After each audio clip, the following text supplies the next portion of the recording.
Karimnagar, Adilabad, Nizamabad, Medak teachers MLC ఎన్నికల్లో మల్క కొమరయ్యకు మొదటి ప్రాధాన్యత. ఓటు వేద్దాం, గెలిపిద్దాం. మీకోసం, మీ సమస్యల కోసం మీ తరఫున గళమెత్తుతాడు, ప్రభుత్వంతో కొట్లాడతాడు. నమస్తే నాగేశ్వర్ గారు. ఇవాళ నుంచి ఏపీ అసెంబ్లీ బడ్జెట్ సమావేశాలు స్టార్ట్ కాబోతూ ఉన్నాయి. ప్రమాణ స్వీకారానికి ఒక్కరోజు మాత్రమే వైసీపీ ఎమ్మెల్యేలు వచ్చారు. ఆ తర్వాత మాకు ప్రతిపక్ష హోదా ఇవ్వలేదు కాబట్టి, వచ్చినా మైక్ ఇవ్వరు కాబట్టి మేము సభకు రాము అంటూ జగన్ తేల్చేశారు. కానీ ఇవాల్టి సభకు వస్తున్నాము అని చెప్పి జగన్మోహన్ రెడ్డి వైసీపీ ప్రకటించిన పరిస్థితి. అంటే అనర్హత నుంచి తప్పించుకునేందుకే జగన్ అసెంబ్లీకి వస్తూ ఉన్నారు. అంటే అసలు మొదలు ప్రతిపక్ష హోదా అనేది కాదు. ప్రతిపక్ష హోదా ఎవరు ఇవ్వాల్సిన అవసరం లేదు. అధికార పార్టీ కాని సభ్యులందరికీ ప్రతిపక్షమే. దానికి ఎవరు హోదా ఇవ్వరు ప్రతిపక్షానికి. జగన్మోహన్ రెడ్డి డిమాండ్ చేసింది ప్రధాన ప్రతిపక్ష నేత హోదా, leader of the opposition. Leader of the opposition ఎందుకు ఈ వివరణ, ఎందుకు ఈ డిస్టింక్షన్ కూడా చెప్తున్నానంటే, ప్రతిపక్ష హోదా అనేది ఇచ్చేది కాదు, అది ఆటోమేటిక్గా వచ్చేది. రాజకీయ పార్టీలు ఉన్నప్పుడు అధికారంలో లేని పార్టీ ప్రతిపక్షమే, దానికి ప్రజలే ఇచ్చారు హోదా. ఇంకా కొత్తగా స్పీకర్ ఇవ్వాల్సిన అవసరం లేదు. దీన్ని అపోజిషన్ పార్టీ అని ప్రత్యేకంగా మీకు అపోజిషన్ గ్రూప్ అనో పార్టీ అనో ఏదో ఒక రకంగా గుర్తింపు ఉంటుంది, దానికి సమస్య లేదు. అపోజిషన్ పార్టీ అని గుర్తింపు లేకపోతే అపోజిషన్ గ్రూప్ అని గుర్తింపు ఉంటుంది. అపోజిషన్ అని గుర్తింపు అయితే వాడు ఆపలేరు. అది గ్రూపా పార్టీ అన్న దాంట్లో తేడా ఉండొచ్చేమో, కానీ అపోజిషన్ అనే పదానికి అర్థం ఏంటి? ప్రతిపక్షం. ప్రతిపక్షం అంటే ఏంటి? అధికార పక్షం కానిది. సో దాంట్లో ఏమి క్లారిటీ మనకు, అందువల్ల ఇష్యూ అది కాదు. ఇష్యూ ఏంటి అంటే leader of the opposition party అంటే ప్రతిపక్ష నేత హోదా. ప్రతిపక్ష నేత హోదా అన్నప్పుడు ఏమవుతుందంటే, సభలోను సభ బయట కొన్ని రకాల హోదాలు ఉంటాయి. సభ లోపల ముఖ్యమంత్రి తర్వాత లీడర్ ఆఫ్ ద హౌస్ ముఖ్యమంత్రి, లీడర్ ఆఫ్ ద హౌస్ తర్వాత స్థాయి లీడర్ ఆఫ్ ద అపోజిషన్కి ఉంటుంది. అందుకే ఈవెన్ ప్రమాణ స్వీకారం అప్పుడు కూడా మంత్రుల కన్నా ముందు లీడర్ ఆఫ్ ద అపోజిషనే ప్రమాణ స్వీకారం చేస్తాడు ఎమ్మెల్యేగా. లీడర్ ఆఫ్ ద హౌస్ తర్వాత లీడర్ ఆఫ్ ది అపోజిషన్ ప్రమాణ స్వీకారం చేస్తాడు. సభలో కూడా లీడర్ ఆఫ్ ది హౌస్ లేస్తే ఈవెన్ మంత్రులు కూడా కూర్చోవాల్సిందే. ఆ గౌరవం ప్రోటోకాల్ ప్రకారం అయితే లీడర్ ఆఫ్ ద అపోజిషన్ లేస్తే, ఎలాగైతే లీడర్ ఆఫ్ ద హౌస్ అయిన ముఖ్యమంత్రి లేస్తే ప్రతిపక్ష సభ్యులైనా కూర్చోవాల్సిందే. అందువల్ల సభానాయకుడికి ఆ గౌరవం ఇవ్వాలి. అందువల్ల సభలో లీడర్ ద అపోజిషన్ లేస్తే నార్మల్గా సభాపతులు వాళ్ళకి మైక్ ఇచ్చేస్తారు. ఈవెన్ మంత్రులు ఉన్నా కూడా honourable leader the opposition speaking, మీరు ఆగండి అని అంటారు. మంత్రులు ఆగుతారు. ఎందుకంటే నేను 8 సంవత్సరాల శాసన మండలిలో ఉన్నాను. ప్రతిపక్ష నేతకు ఉండే గౌరవం ఏంటి, ప్రతిపక్ష నేత ఉన్న వ్యక్తి ఎలా మాట్లాడతారు అనేది చూశాను. అందువల్ల that is a very big stature in assembly. బయట కూడా లీడర్ ఆఫ్ ద అపోజిషన్కు ఉండే క్యాబినెట్ మంత్రి హోదా ఉంటుంది, క్యాబినెట్ ర్యాంక్ ఉంటుంది. అంటే క్యాబినెట్ మినిస్టర్కు ఉండేటువంటి సిబ్బంది, పర్క్స్, వేతనాలు అన్నీ కూడా ఉంటాయి. సో అందువల్ల ఈ హోదా కొరకు ఎందుకు తాపత్రయపడతారంటే, సభ లోపల సభ బయట లీడర్ ఆఫ్ ద అపోజిషన్కు ఉండేటువంటి ప్రోటోకాల్ రీత్యా. మన చిన్నప్పుడు పల్లెటూరులో దొరికిన పాలు ఇప్పుడు సిటీలో దొరకటం లేదు. మా ఇంట్లో దీని గురించి మాట్లాడుకుంటున్నప్పుడు కంట్రీ డిలైట్ గురించి తెలిసి, ఉన్నత ప్రమాణాలు ఉన్న ల్యాబ్స్ లో టెస్ట్ చేయించి రోజు రిపోర్ట్స్ ని యాప్ లో అప్డేట్ చేస్తారు. వాళ్ళ విధానాలు చూసి సంతృప్తి చెంది ఇలా రికమెండ్ చేస్తున్నాను. ఇప్పుడే కంట్రీ డిలైట్ యాప్ ని డౌన్లోడ్ చేసుకోండి. Download the country delight app now. అయితే లీడర్ ఆఫ్ ద అపోజిషన్కు ఉండాలి అంటే 10% సభ్యులు ఉండాలి అని ఒక చర్చ నడిచింది. అది కోర్టులో కూడా జగన్మోహన్ రెడ్డి వేశాడు. దానిపైన గతంలో కూడా నా అభిప్రాయం చెప్పాను. 10% ఉండాలి అని పర్టికులర్గా ఏ చట్టంలో లేదు. వాస్తవానికి Andhra Pradesh salaries and allowances, payment of salaries and allowances in Andhra Pradesh అనే చట్టం ఉంది. ఆ చట్టము ప్రాతిపదికనే మీకు జీతాలు ఇచ్చే చట్టంతో గుర్తిస్తారా అని ఆర్థిక మంత్రి అన్నాడు. కానీ దాంతో గుర్తిస్తారు. సో ఆ చట్టంలో ఎక్కడా 10% సభ్యులు ఉండాలి అని లేదు. దాంట్లో ఉన్నది ఏంటంటే, అధికారంలో లేని పార్టీలలో ఎక్కువ సీట్లు ఏ పార్టీకి ఉంటే ఆ పార్టీ నేత ప్రతిపక్ష నేత హోదా ఉంటుంది అని క్లియర్గా ఉంది. సో అందువల్ల నిబంధనల ప్రకారము ఎక్కడ మీకు కన్వెన్షన్స్లో పార్లమెంట్లో ఇవ్వలేదు అంటే ఇవ్వలేదు. దానికి చాలా కన్వెన్షన్స్ మన పార్లమెంటరీ డెమోక్రసీలో ఫాలో కారు. ఇప్పుడు ఉదాహరణకు డిప్యూటీ స్పీకర్ అనేది ప్రతిపక్ష సభ్యునికి ఇవ్వాలన్నది కన్వెన్షన్. ఎన్ని చోట్ల ఇస్తున్నారు? మీకు ఎక్కడ పార్లమెంట్లో కూడా డిప్యూటీ స్పీకర్ పదవి నరేంద్ర మోడీ ప్రైమ్ మినిస్టర్ అయినాక ఇంతవరకు డిప్యూటీ స్పీకర్ అనే పదవి అపోజిషన్కి ఇవ్వలేదు. మిత్రపక్షాల సభ్యులకు ఇచ్చిన సందర్భాలు ఉన్నాయి కానీ అపోజిషన్కి ఇవ్వలేదు. ఆంధ్రప్రదేశ్ అసెంబ్లీలో డిప్యూటీ స్పీకర్ పదవి అపోజిషన్కి ఇవ్వకపోగా అపోజిషన్ లీడర్ను వేటాడేటువంటి రఘురామకృష్ణకి ఇచ్చారు. సో అందువల్ల ఆ కన్వెన్షన్ ఫాలో అవుతలేరు. పబ్లిక్ అకౌంట్స్ కమిటీ చైర్మన్ పదవి ఉంది. దానికి కన్వెన్షన్ ఏం చెప్తుంది అంటే అపోజిషన్ పార్టీ మెంబరు దానికి నాయకుడిగా ఉంటాడు. ఇప్పుడు తెలంగాణలో మనం చూసాం, కాంగ్రెస్ పార్టీలో చేరుతున్నానని ప్రకటించిన బీఆర్ఎస్ సభ్యునికి ఇచ్చారు ఆ పార్టీ. అందువల్ల కన్వెన్షన్స్ అనేది మన దేశంలో బ్రేక్ అవుతున్నాయి. అందువల్ల లీడర్ ఆఫ్ ద అపోజిషన్ అనేది 10% నిబంధన అనే పేరు చెప్పి ఇది బ్రేక్ అయింది. దీనికి చంద్రబాబు నాయుడే చేశాడా? జగన్మోహన్ రెడ్డి కూడా గతంలో అదే చేస్తానని అన్నాడు. ఆయన అసెంబ్లీలో మాట్లాడుతూ నేను చిటికేస్తే కొంతమంది ఎమ్మెల్యేలు మా వైపు వస్తే చంద్రబాబు నాయుడుకు లీడర్ ఆఫ్ అపోజిషన్ స్టేటస్ కూడా ఉండదు అన్నాడు. అప్పుడేమో ఆయన 10% సభ్యులు ఉండాలి అని నిర్వచించాడు. ఇప్పుడు తన వరకు వచ్చే వరకు మాత్రం 10% సభ్యులు ఉండాల్సిన అవసరం లేదు అంటున్నాడు. అందువల్ల జగన్మోహన్ రెడ్డి ఏమంటున్నాడు, చంద్రబాబు నాయుడు ఏమంటున్నాడు అన్న దానిపైన నాలాంటి వాళ్ళ స్టాండ్ ఉండదు. నాలాంటి వాళ్ళ స్టాండ్ కాన్స్టిట్యూషన్ ఏం చెప్తుంది, చట్టం ఏం చెప్తుంది ఉంటుంది. నేను అప్పుడు చంద్రబాబు నాయుడు విషయంలో జగన్ అన్నప్పుడైనా ఇప్పుడైనా ఒకటే చెప్తున్నాను, 10% ఉండాలి అనేది స్పిరిట్ ఆఫ్ ద పార్లమెంటరీ డెమోక్రసీకి విరుద్ధము. ఎక్కడ ఏ రూల్లోనూ లేదది. ఇట్స్ మీరు spirit of the parliamentary democracy ఏంటి? అధికారంలో ఉన్న పార్టీ కాక అది somebody who is not in power. ఎందుకంటే అధికారంలో ఉన్న వారికి 99.9% ఓట్లే రావు, 100% ఓట్లు రావు. ఒక కన్సిడరబుల్ నెంబర్ అధికార అభిప్రాయానికి భిన్నమైన అభిప్రాయం ఉంటుంది సమాజంలో. దాన్ని ఎక్స్ప్రెస్ చేయాల్సింది డెమోక్రసీలో చాలా కీలకమవుతుంది. అందువల్ల spirit of the parliamentary democracy ప్రకారం చూసిన payment of the salaries of Andhra Pradesh చట్టం ప్రకారం చూసిన leader of the opposition status ఇవ్వాలి అనేది నా స్టాండ్. ఇప్పుడే కాదు, ఢిల్లీలో ముగ్గురు బీజేపీకి 10% లేకపోయినా అక్కడ ప్రతిపక్ష నేత హోదా ఆమ్ ఆద్మీ పార్టీ ప్రభుత్వం, కేజ్రీవాల్ ప్రభుత్వం వచ్చిందని మనం మీడియాలో చదివాం.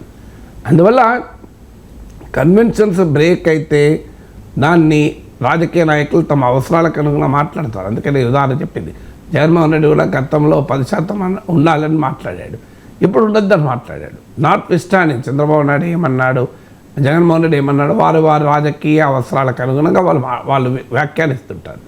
కానీ రాజకీయాల్ని స్వతంత్రంగా చూసినప్పుడు నిబంధనల ఆధారంగా చెప్పాలి. అయితే అందులో ఆ హోదా స్పీకర్ ఇవ్వాలని ఉంది, అది మాత్రం నిజం. జగన్మోహన్ రెడ్డికి స్పీకర్ ఇస్తేనే ఆ హోదా వస్తుంది.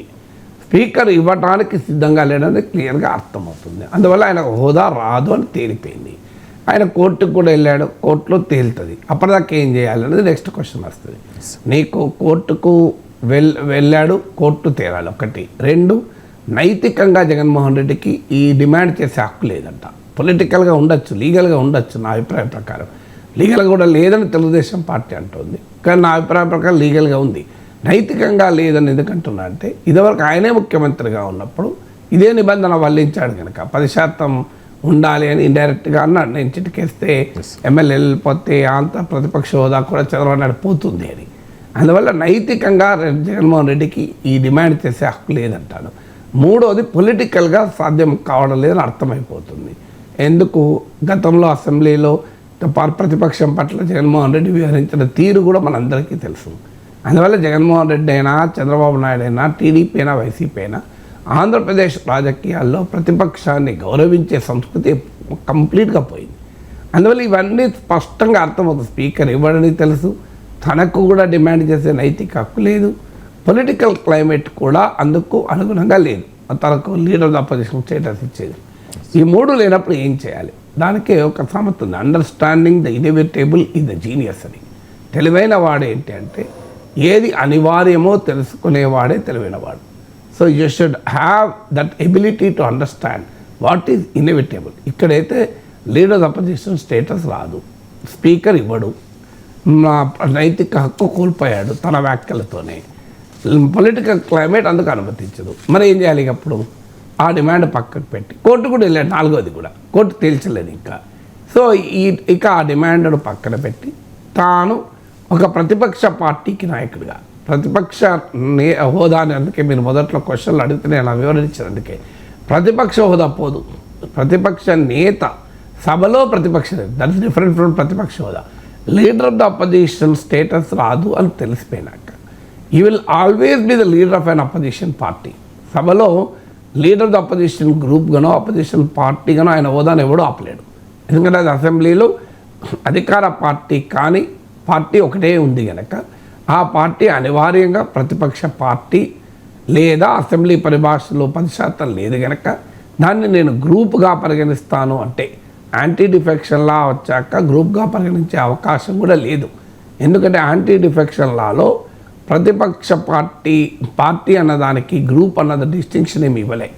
ఏదైనా పార్టీగానే యాంటీ డిఫెక్షన్లో నిర్వచించింది కనుక న్యాయంగా అయితే అపోజిషన్ పార్టీ ఒక్క మెంబర్ ఉన్న అపోజిషన్ పార్టీయే కాదు. మేము దాన్ని ఇంకో రకంగా ఇంటర్ప్రిట్ చేస్తామని అధికారంలో ఉన్న వాళ్ళంటే గతంలో యాంటీ డిఫెక్షన్ లాకు ముందు పార్లమెంటరీ కన్వెన్షన్స్లో ఉండేది ఏంటంటే 10% సభ్యులు ఉంటే ప్రతిపక్ష పార్టీగా, 10% సభ్యులు లేకపోతే ప్రతిపక్ష గ్రూప్గా వర్గీకరించేవారు. దాని ప్రాతిపదికనే లీడర్ ఆఫ్ అపోజిషన్ పార్టీకి 10% ఉండాలని ఆర్గ్యుమెంట్ వచ్చింది. కానీ యాంటీ డిఫెక్షన్ లా వచ్చాక ఇలా పార్టీ గ్రూప్ అనే డిస్టింక్షన్ లేదు, ఉన్నదల్లా పార్టీ ఒకటే. అందువల్ల leader of the opposition party అనే స్టేటస్ తనకు ఎలాగో రాదు. నేను దానికి 4 కారణాలు కూడా చెప్పాను, మరోసారి కూడా చెప్తున్నాను. స్పీకర్ ఇవ్వడు, నైతిక హక్కు కోల్పోయాడు, లీగల్గా పొలిటికల్ క్లైమేట్ అందుకు అనుమతించదు, కోర్టు ఇంకా తేల్చలేదు. ఇక నెక్స్ట్ ఏంటి, understand the inevitable in the genius. You have to understand ఆ జీనియస్ పాయింట్ మనం మూవ్ ఆన్. ఇది రాదు అని తెలిసినప్పుడు దాది ఇంకా రాలే అని బాధపడకుండా కూర్చుని కన్నా రావాలి అని అడగడం కన్నా నెక్స్ట్ ఏం చేయాలి. తెలివైన వాడు ఎప్పుడు కూడా ప్రాబ్లం గురించి ఆలోచించాడు, సొల్యూషన్ గురించి ఆలోచిస్తాడు.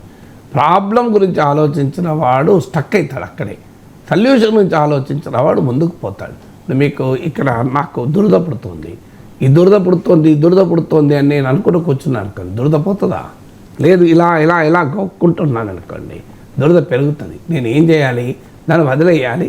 నా ఇమ్యూనిటీ ద్వారా ఆ దురద పోతుంది ఆటోమేటిక్గా. ఇవాళ కాకపోతే 1 గంటకో 2 గంటలకు వెళ్ళిపోతుంది. లేదో ఒక ఆయింట్మెంట్ తీసుకొని రాయాలి. ఎందుకు? I should understand the inevitable. ఈ దురద ఉంది అనేది వాస్తవం కనుక దానికి పరిష్కారాన్ని వెతకాలి.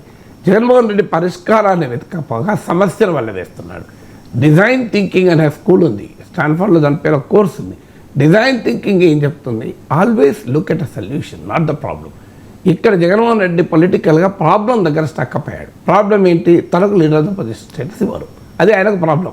కానీ అది ప్రజల ప్రాబ్లం కాదు. ఆయనకు అర్థం కావాల్సింది ఏంటంటే ఒక రాజకీయ పార్టీ కానీ ఒక రాజకీయ నాయకుడు కానీ తన సమస్య చుట్టూ తిరిగితే జీవితంలో సక్సెస్ కాడు, ప్రజల సమస్య చుట్టూ తిరిగితే సక్సెస్ అవుతాడు. సార్ జగన్మోహన్ రెడ్డి చేస్తున్న పెద్ద పొరపాటు ఏంటంటే, ఒకటి is unable to understand what is inevitable. ఇంతకుముందు చెప్పినట్లు 4 కారణాల రీత్యా ఆయన ఒక లీడర్ ఆఫ్ ద అపోజిషన్ హోదా రాదు అనేది అది ఇన్ఎవిటబుల్ అని అర్థం చేసుకోలేకపోతున్నాడు. 2 ఈ stuck in the problem. Problem ఏంది? తనకు హోదా ఇవ్వడం లేదు, తనను గౌరవించరు, తనకు మైక్ ఇవ్వరు. ఇవన్నీ అండర్స్టూడ్ కదా, ఎందుకంటే ఇవన్నీ తానే చేశాడు కదా, గతంలో తానే చేశాడు కనుక ఇప్పుడు తనకు కూడా అదే వస్తుంది. కర్మఫలంలో అనుభవించక తప్పదు అని శ్రీకృష్ణ పరమాత్మ భగవద్గీతలో చెప్పాడు కదా, ఎవరి కర్మ వాళ్ళు అనుభవించాల్సిందే. అందువల్ల 5 ఏళ్ల పాటు తాను ప్రతిపక్షాన్ని భిన్నంగా చూస్తే ఇప్పుడు ప్రతిపక్ష నాయకుడిగా పార్టీగా తనను భిన్నంగా చూడాలని అడిగే హక్కు ఉంటుంది. అందువల్ల ఇప్పుడు ఏం చేయాలి? ఇంకా ప్రాబ్లం ఏంటి? నాకు మైక్ ఇవ్వరు, నన్ను అవహేళన చేస్తారు, నన్ను అవమానిస్తారు, నన్ను గేలి చేస్తారు, నాకు ప్రతిపక్ష నేత హోదా ఇవ్వలే అని ఈ ప్రాబ్లం దగ్గరే కూర్చున్నాడు. ఈ ప్రాబ్లం దగ్గర కూర్చోకుండా పరిష్కారం చూడాలి. లాస్ట్కు పరిష్కారం చూశాడు. ఏంటి ఆ పరిష్కారం చూస్తుంది ఏంటి? మంచం కన్నా పొడుగుంటే ఏం పరిష్కారం చూస్తాం? పెద్ద మంచం వేసుకుంటాం. కానీ కాళ్ళు నరుక్కుంటా అన్నాడు అనుకోండి ఎవడన్నా, అది పరిష్కారం అవుతుందా? మంచం కన్నా పొడుగుంటే కాళ్ళు నరుక్కోరు, కొత్త మంచం తెచ్చుకుంటారు. నాకు ఇక్కడ దురద పెడితే పరిష్కారం, నా ఇమ్యూనిటీ పెరిగి దాని తర్వాత పోయేలానన్నా ఓపిక పడతాను, లేదంటే ఆయింట్మెంట్ రాస్తాను. ఈ దురద పుడుతుంది, ఇక్కడ చేయి కట్ చేస్తే పని అయిపోతుంది కదా, ఇది అయిపోతాక పీడ అవుతుంది కదా అని అనుకుంటే అంతకన్నా మూర్ఖత్వం ఉంటుంది అది. ఇది కూడా అంతే. ఎప్పుడైతే ఒక సమస్య తన ముందుకు వచ్చిందో, ప్రతిపక్ష హోదా ఇవ్వరు, తను గౌరవించరు, గేలి చేస్తారు, మైక్ ఇవ్వరు. ఏం చేయాలి? అతను ఏం చేయాలి అన్నప్పుడు మంచం కన్నా పడుకున్నాడు, కాలు నరికేసుకునేలాగా నేను సభకు పోను, బయట కూర్చుంటా అన్నాడు. సభలో సమస్య సభలో ఉంది, పరిష్కారమైన మీడియా పాయింట్లో చూశాడు. అది ఎవరైనా సమస్య ఎక్కడుంటే అక్కడే పరిష్కారాన్ని వెతుక్కోవాలి. You cannot identify. ఇప్పుడు సమస్య ఎస్ఎల్బిసి కెనాల్లో ఉంది, నువ్వు పరిష్కారం ఇంకా రోడ్డు మీద చూస్తే ఎట్లా? ఎక్కడ సాధ్యమా? అది సమస్య ఎక్కడ ఉందో అక్కడే వెతుక్కోవాలి. మీకు ఇక్కడ నాకు కన్వీనియంట్ ఉంది కదా నేను అక్కడ వెతుకుతాను అంటే మీకు ఒక స్ట్రీట్ లైట్ ఎఫెక్ట్ అని సైకాలజీలో ఒక ఇంట్రెస్టింగ్ ఫినామినా ఉంది. ఒక అతను స్ట్రీట్ లైట్ కింద వెతుకుతాడు, వేరే వాళ్ళు అక్కడ పోతులు చూసి ఏంటయ్యా ఇక్కడ ఏం వెతుకుతున్నావు అంటే నా రింగ్ పోయింది అంటాడు. నీ రింగ్ ఎక్కడ పోయింది అంటే అక్కడ దూరాన పోయింది అంటాడు. అక్కడ పోతే ఇక్కడ ఎందుకు వెతుకుతున్నావు అంటాడు. అక్కడ చీకటిగా ఉంది, అక్కడ దొరకదు, ఇక్కడ వెతుకుతున్నా అంటాడు. అంటే స్ట్రీట్ లైట్ ఎక్కడుందో అక్కడ వెతుకుతున్నాడు. పోయింది ఎక్కడ? చీకటి ఉన్న దగ్గర పోయింది, కానీ వెతుకుడు ఎక్కడ వెతుకుతున్నాడు? స్ట్రీట్ లైట్ దగ్గర వెతుకుతున్నాడు, ఎందుకంటే అక్కడ కనబడదు, ఇక్కడ కనబడుతుంది అన్నాడు. ఇది ఏంటి సూచిస్తోంది? నీ ప్రాబ్లం ఒక చోట ఉంటే నీ కంఫర్ట్ ఉన్న చోట పరిష్కారం వెతుకుతున్నావు. సరిగ్గా జగన్మోహన్ రెడ్డి అదే పని చేస్తున్నాడు. సమస్య ఎక్కడుంది? అసెంబ్లీలో ఉంది. పరిష్కారం ఎక్కడ వెతుకుతున్నాడు? తన కంఫర్ట్ ఉన్న మీడియా పాయింట్లో వెతుకుతున్నాడు. అది ఆయన చేస్తున్న పొరపాటు. ఆ పొరపాటు నిజంగా తెలివైన వాడు ఏం చేయాలంటే సభకు రావాలి, అవమానాన్ని భరించాలి, అవహేళన భరించాలి, ప్రతిపక్ష హోదా ఇవ్వకపోయినా పట్టించుకోవద్దు, మైక్ ఇవ్వకపోయినా పట్టించుకోవద్దు, నిరంతరం తన సమస్య చుట్టూ తిరగకుండా ప్రజా సమస్య చుట్టూ తిరగాలి. కానీ ఆ రకమైన ఓపిక కానీ ఆ రకమైనటువంటి సహనాన్ని కానీ జగన్మోహన్ రెడ్డి ప్రదర్శించలేకపోతున్నాడు. నేను మీడియా పాయింట్లోనే మాట్లాడతా అని తాను ఓడిపోయాను, ప్రజలు తనను తిరస్కరించారు, తనకు 11 సీట్లే ప్రజలు ఇచ్చారు, చంద్రబాబు నాయుడును ముఖ్యమంత్రి చేశారు, తెలుగుదేశం పార్టీ కూటమి అప్రతిహత మెజార్టీతో గెలిచింది అన్న వాస్తవాన్ని ఇంకా జీర్ణించుకోలేకపోతున్నాడు Jaganmohan Reddy. It is his own problem, indigestion problem. అది పొలిటికల్ ఫ్యాక్ట్ను డైజెస్ట్ చేసుకోలేకపోతున్నాడు. దానివల్ల ఏమవుతుంది అంటే ఈ సమస్యలన్నీ వస్తున్నాయి. పొలిటికల్ ఫ్యాక్ట్ను డైజెస్ట్ చేసుకుంటే రియాలిటీ అర్థం చేసుకుంటాం. పొలిటికల్ ఫ్యాక్ట్ను డైజెస్ట్ చేసుకోలేకపోవడం వల్ల తన కంఫర్ట్ ఉన్న చోట వెతుకుతున్నాడు. సమస్య అసెంబ్లీలో ఉంటాయి, సమస్య అసెంబ్లీలో ఉంది కనుక అసెంబ్లీకి రావాలి, మైక్ ఇస్తే మిర్చి రైతులు 3 సార్లు అయిపోతుంది కదా. నువ్వు ఏమనకు మిర్చి రైతులు అని అంతే. నేను ఇద్దరు ఉదాహరణ కూడా చెప్పాను, బెన్ జాన్సన్ది. మిర్చిలో నీకు ఇచ్చిన 1/2 సెకండ్ టైం అంటే ఆ 1/2 సెకండ్లోనే చెప్పు ఏమైతే సమస్య. నీకు ఓన్లీ 10 సెకండ్స్ ఇచ్చాడు, టైం ఒక 1 మినిట్ ఇచ్చింది అనుకోండి, మిర్చి రైతుల సమస్య వివరించు. 30 సెకండ్స్ ఇచ్చారనుకోండి, మిర్చి రైతుల సమస్యలు పరిష్కరించండి అనండి. 5 సెకండ్స్ ఇచ్చారనుకోండి, మిర్చి అనండి. మిర్చి రైతు ఎంతసేపు పట్టింది మీరు చూడండి, కాలం టైం. మిర్చి రైతు ఎంతసేపు పట్టింది? 5 సెకండ్లలో 2-3 సెకండ్లు అయిపోయింది. మిర్చి రైతు టైం ఉంటే ఇంకా మరో 2వ సారను, ఇంకా టైం ఉంటే 3వ సారను. ఏమవుతుంది? వాళ్ళంతా నవ్వుతారు. తెలుగు నవ్వనియండి. మిర్చి రైతులు కన్నీళ్లు కారుస్తున్న మిర్చి రైతులు అయితే జగన్మోహన్ రెడ్డి మా గురించి మాట్లాడితే తెలుగుదేశం నవ్వారని అనుకోరా? You will politically prevail. అది చేయలేకపోతున్నాడు జగన్మోహన్ రెడ్డి. కానీ ఈలోగా మీరు అన్నట్లు డిప్యూటీ స్పీకర్లు వివరణ ఇచ్చారు.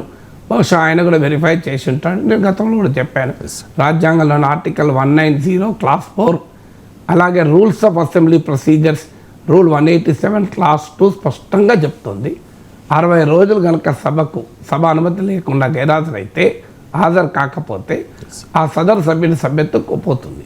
అందువల్ల చట్టము రాజ్యాంగం క్లియర్గా ఉంది. ఇది అసెంబ్లీకి కాదు, పార్లమెంట్ కూడా చట్టం ఉంది. అందువల్ల ఇక ఆయనకు అనివార్యమైంది సభకు రావడం. ఎందుకంటే రఘురామకృష్ణరాజు ఎదురు చూస్తున్నాడు, రావాలి జగన్ అని ఆయన పాట పాడుకుంటూ ఎదురు చూస్తున్నాడు. ఆయన జీవితకాల ఆశయం తాను స్పీకర్ చైర్లో కూర్చొని జగన్మోహన్ రెడ్డి శాసించాలి అని. సో ఆయన కోరికది. ఆయన కోరిక తీరాలి అంటే సభకు రావాలి. సభకు వస్తే జగన్మోహన్ రెడ్డి శబ్దం పోతుంది. అందువల్ల అయితే దీనికి ఇప్పుడు వయా మీడియాగా గవర్నర్ ప్రసంగం చెప్పేటప్పుడు వచ్చి వెళ్ళిపోతే కూడా సభకు వచ్చినట్టే లెక్క. మళ్ళీ అది బహుశా ఇప్పుడు చర్చ ఏంటంటే గవర్నర్ ప్రసంగానికి వచ్చి వెళ్ళిపోతారని, అంటే సభకు రారు, తర్వాత జరిగే సభకు రారు. గవర్నర్ ప్రసంగం తర్వాత సభ వాయిదా పడుతుంది, నెక్స్ట్ డేనే మళ్ళీ సభ సమావేశం అయ్యేది. అందువల్ల ఇప్పుడు తేలాల్సింది అంటే గవర్నర్ ప్రసంగానికి వచ్చి వెళ్ళిపోతాడా అంటే రఘురామకృష్ణరాజును అవాయిడ్ చేసేస్తాడు. రఘురామకృష్ణరాజు సీట్లో కూర్చొని జగన్మోహన్ రెడ్డి శాసించడం ఉండదు. ఎందుకంటే తెలియాల్సింది అంటే గవర్నర్ ప్రసంగ ప్రోటోకాల్ మనకు అర్థం కావాలి. గవర్నర్ ప్రసంగ ప్రోటోకాల్ ఏంటంటే ఏది ఆహ్వానించడు, ఒక సభ్యుడు మాట్లాడు, ఓ సభ్యుని స్పీకర్ అడ్డు, ఇవి ఏవి ఉండవు. గవర్నర్ అడ్రస్ అంటే గవర్నర్ నేరుగా వస్తాడు, పోడియం దగ్గర వెళ్తాడు, మాట్లాడతాడు, వెళ్ళిపోతాడు. ఇంకా ఏది nothing else, nobody else, nothing else will be there. దాన్ని బహుశా జగన్మోహన్ రెడ్డి అడ్వాంటేజ్గా తీసుకుంటున్నాడు. ఎందుకంటే to avoid Raghuramakrishnaraju sitting in the chair. Ayyanna Patrudu రఘురామకృష్ణరాజును అవాయిడ్ చేయగలుగుతాడు. ఎందుకంటే వాళ్ళు ఈయనతో ఇంటరాక్షన్ ఉండదు గవర్నర్ ప్రసంగం. మళ్ళీ గవర్నర్ ప్రసంగానికి వచ్చిన సభకు వచ్చినట్టే లెక్క, ఆ రోజు అటెండ్ అయినట్టు లెక్క. మళ్ళీ అప్పటి నుంచి మళ్ళీ 60 రోజులు, మళ్ళీ 60 రోజుల్లో మళ్ళీ గవర్నర్ ప్రసంగం వస్తుంది, నెక్స్ట్ బడ్జెట్ సమావేశం వస్తుంది. ఎందుకంటే ఏడాదిలో 60 రోజులు బడ్జెట్ సమావేశాలు జరగవు మన దగ్గర.